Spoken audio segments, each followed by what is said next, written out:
I am Jabby Kawai, and we are with Get Jabby. Hi, how are you? I'm doing well, Trin. How are you? Great, thank you. In 2016, you were associate producer on Civil War and then became executive producer on Infinity War and Endgame. I apologize for this crude comparison, but it's almost like someone becoming cashier at McDonald's and then becoming CEO of the company.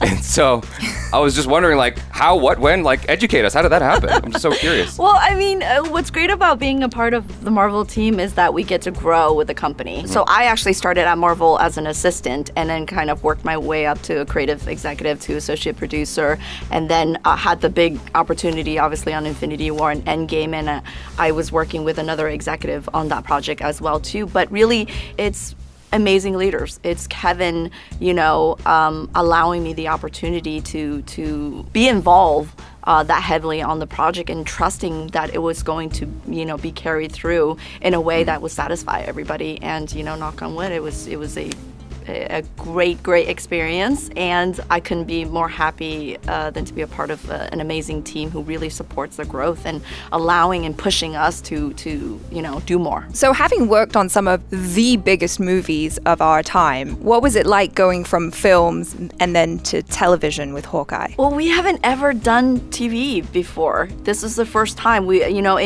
the 20 or so projects that we've done, it's always been feature. So we had started talking about Hawkeye as if we were going to make a feature. It originally started as like we were going to make a movie, and then Disney Plus launched, and I couldn't stop reading the Fraction Run because I absolutely love the story and I love how Clint and Kate were portrayed in the comics. And I remember sitting and speaking with Kevin and going, how are we going to fit all of this content into the 2 hours, because there's so much, and I'm introducing a new character coming into the fold. The timing, I think, was just perfect because it was one of those things, like, why don't we move Hawkeye over to the Disney Plus so that you can have 6 hours worth of content to really explore their characters, dive into each of their backstory, and then creating that bond. And I don't think we would have been able to do that in our 2 hour story time frame on the other end. Disney has been doing a great job of being inclusive and having diversity in all of their projects. However, I noticed that there was a shortage of Hoppas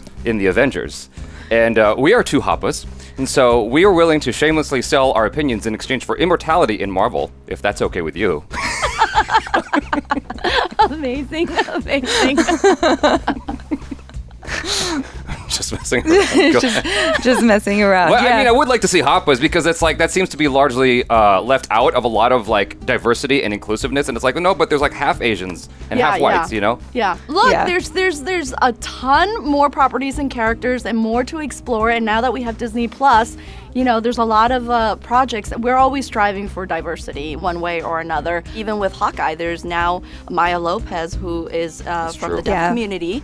So it's really just seeing where it fits and how it fits into the MCU in a way that would, connect and flow. I think one of the biggest challenges that we have here is that now that there are so many projects and characters on the Disney side, as well as the features that we're still doing, it's still one interconnected world, and we have to figure out how this is all going to flow in a way that makes sense, for the future. I've been really enjoying the whole Christmas aspect of the show. Was that always intentional, or was it just like, oh, we've never done that before, so why don't we do that? We haven't quite done a holiday, setting, right? Other than, I think, Iron Man 3, and we were trying to figure out how we would make this particular story different from everything else that we're doing, like Loki, like WandaVision, and Falcon and Winter Soldier on the Disney side. So one of the factors was, well, we love the holidays. It would be amazing because Marvel hasn't done anything like this. And who better than to put into the setting than Clint Barton, who, out of all of the Avengers, one of who has like a family, has a family that he's still dealing emotionally with because he lost them for 5 years during the blip and then finally got them back. And this is the first time that he's going to be spending Christmas with them. So now there's a ticking clock of, oh no, is he going to be able to get home in time in order to spend that time with them, because he's making a big deal about it, and he's stuck somewhere else trying to deal with a situation that he got himself into. Well, Trin, that's all of our time. Thank you so much for answering our questions and being delightful. Really appreciate it. Thank you. It was great chatting with you guys. You too. Take care. Bye. Have a good day. Bye.